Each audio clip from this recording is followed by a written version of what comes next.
पुढे 12 वर्ष या शेतकऱ्याला सर्व खर्च वजा जाता दरवर्षी याच मक्या एवढेच धान्य तू देत जा.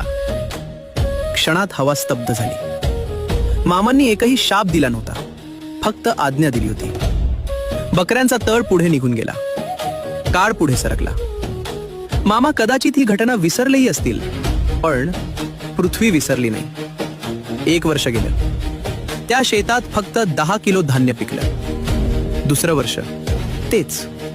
तिसरं, चौथं, 5वं, सलग 12 वर्ष. कितीही एकर जमीन असो, कितीही मेहनत केली तरी फक्त 10 किलो तेवढंच धान्य. बारू मामांचा शब्द, आणि पृथ्वीने तो ऐकला.